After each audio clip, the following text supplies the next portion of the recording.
another video. My name is Lamar. I'm Savannah. So today we're going to be reviewing this time it's going to be hair products, but eventually we're going to get into more products. But today it's going to be hair products. So we have about 5 products. We're going to show you that we found some information about these products, and we're going to give you the information and the ratings on those particular products. So first off, this video is not sponsored. The information we found is not sponsored by the information we got it from the source, or is any of these products sponsoring this video. So I want to put that out there first. And obviously these ratings and these ingredients in these have you a low, moderate, or high, or no risk.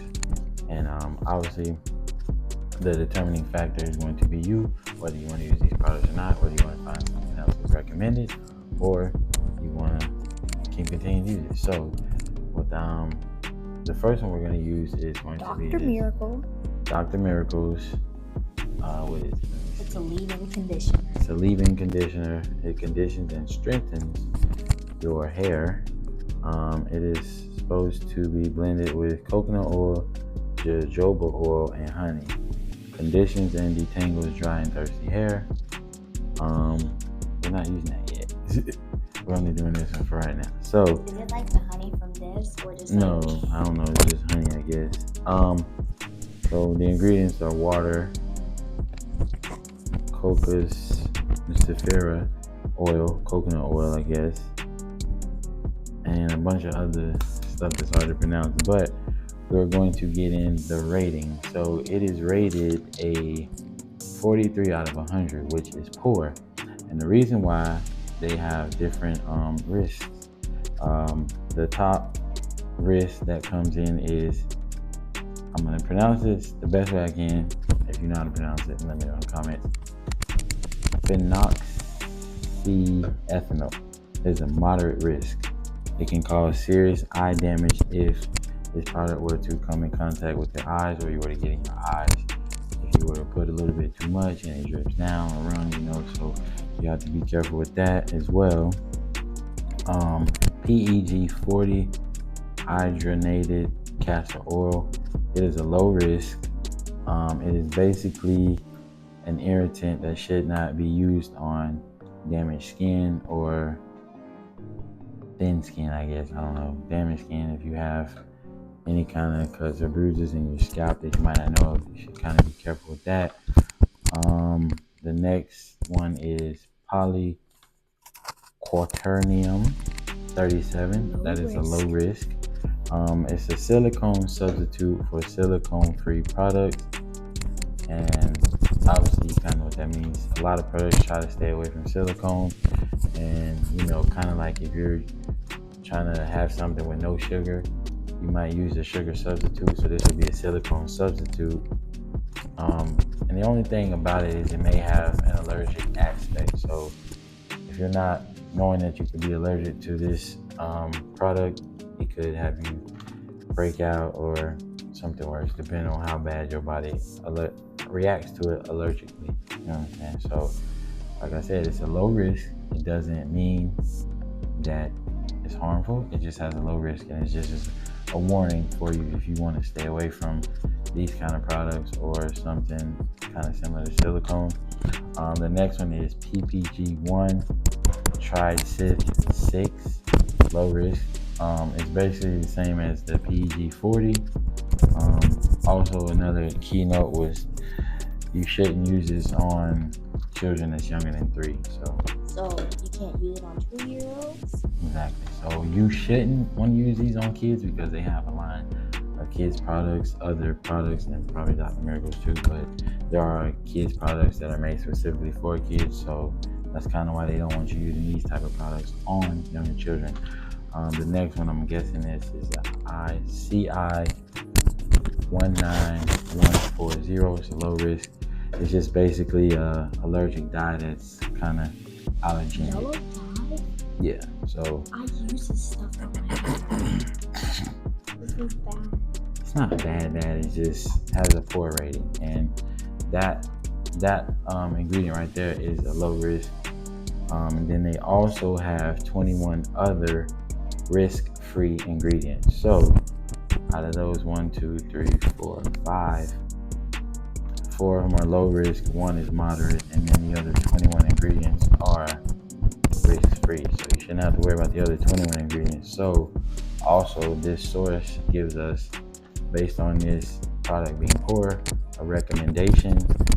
It gives you native moisturizing conditioner. They have different scents, but each one of those came at a 93 out of 100, which would be a rating of excellent. So if you were using that and you liked it, but you wanted to use something that was a little bit more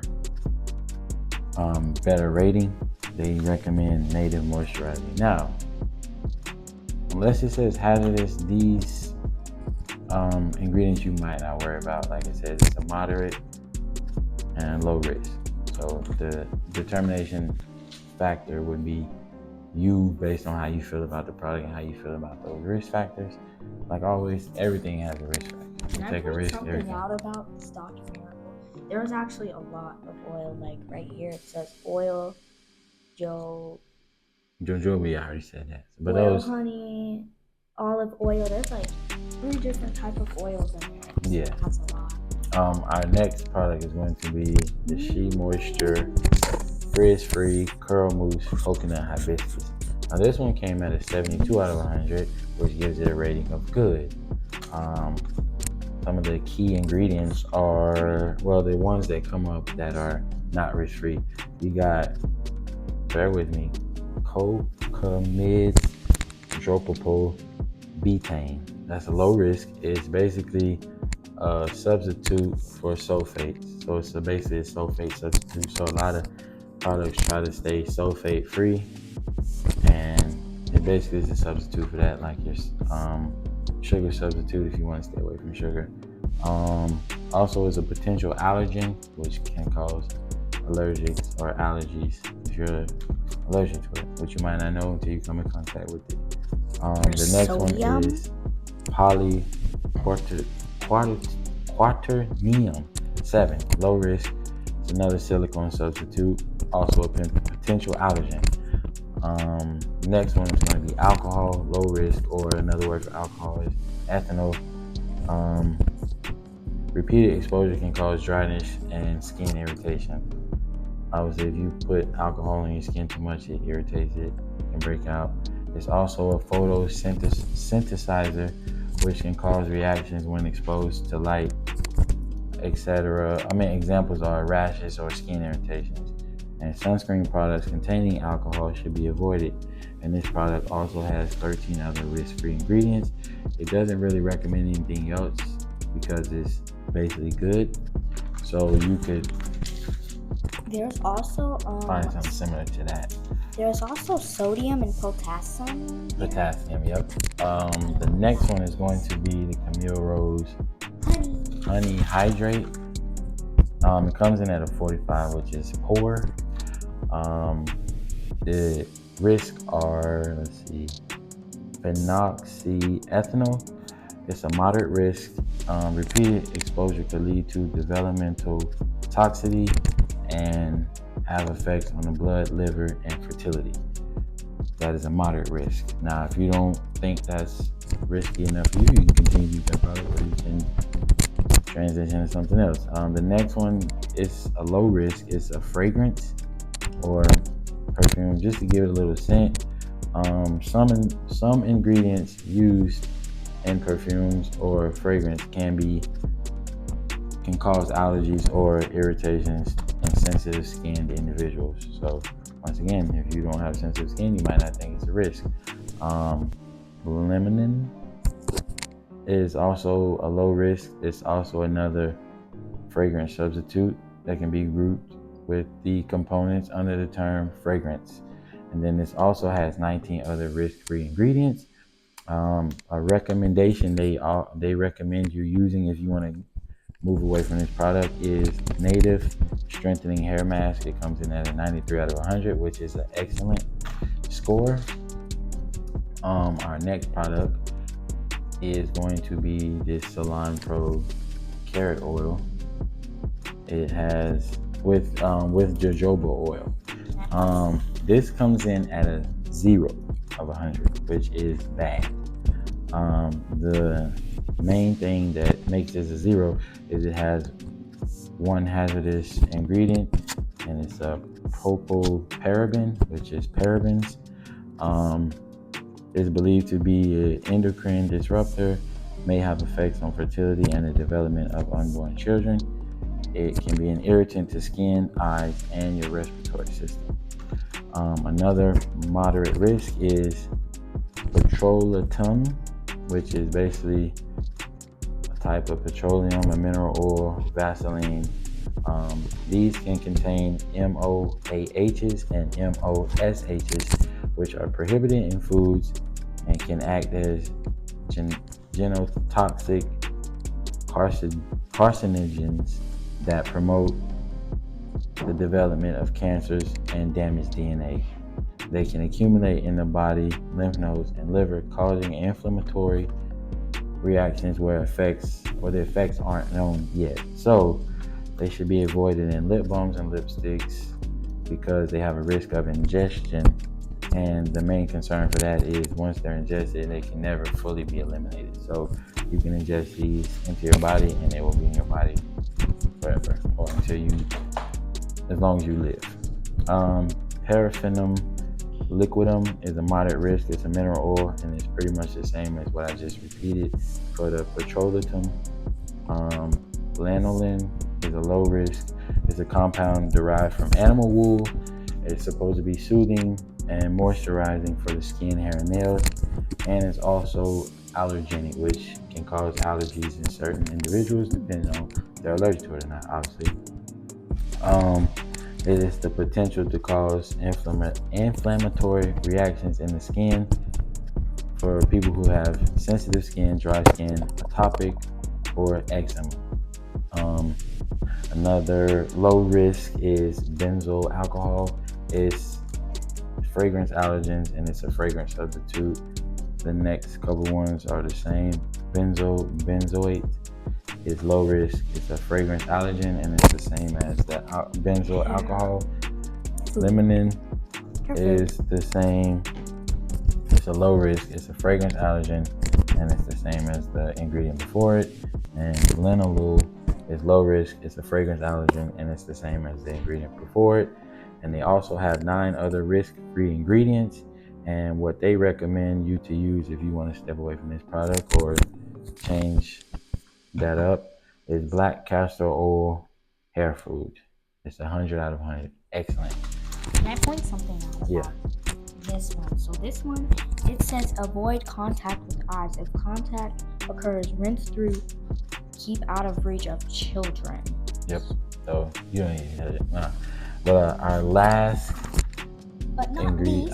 product is DeFil. I'm guessing that's how you say it. Jamaican black castor oil.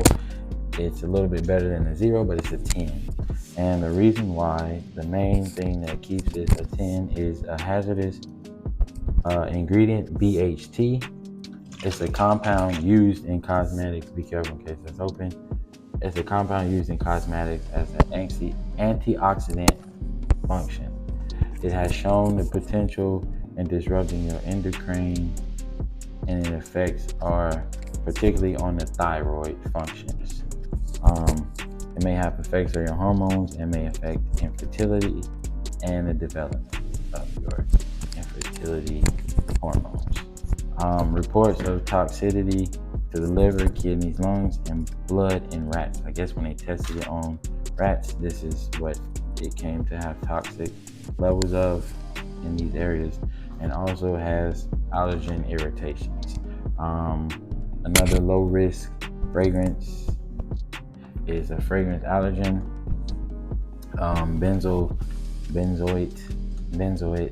Benzoate, I guess, is a low risk. It's a fragrance allergen, like the previous product. Benzoyl alcohol, like the previous product had, it's a low risk fragrance allergen, like the previous ingredient. Hexocinamol is a low risk fragrance allergen, like the ingredient before it. Linalool is a low risk fragrance allergen, like the ingredient before it. Limonene is the same thing, low risk fragrance allergen. Geraniol is a low risk fragrance allergen. It has 4 other risk free ingredients, and they recommend, if you want to step away from this product or use something different, Jamaican mango and lime, black castor oil, 100 out of 100. It's excellent, and I'm pretty sure if you've seen these hair products, you've seen the ones they recommend, if they are bad or if they're poor. So like I said, this video is just kind of informational, and you guys know, like, hey, some of the products that you very well know could be not as good as you think they are, or they could be good depending on how you determine these risk factors to be for you and your health and your well-being, and how you maneuver through your hair routine. As far as we're concerned, we're going to try to go a different route and use some of the products that are a little bit better rated. Like I said, that's just us and our family. But I have a question. Okay, which one is your favorite? Which one of these hair products are your favorite? I don't really have a favorite out of these, because these are more of you and your mom using them. But I have used this before. Haven't used this. Used some Dr. Miracle before. I actually bought this for myself, but obviously I wasn't the one using it. And I've never used this, so I would say like this better because it keeps your hair straight. I would say this is probably my favorite because I bought it for myself, but you guys use it. But like I said, this is just kind of an informational video. You can use this information how you like, and let us know in the comments down below what you think of these ratings and these ingredients, and if you've heard of any of these ingredients. I don't use this mousse, so that's not the reason my hair is like this. And let us know any other products you want to see, because we'll probably try to do like hygiene products, food, obviously, and maybe lotions and stuff like that. But thank you guys for watching. We'll see y'all next video. Peace.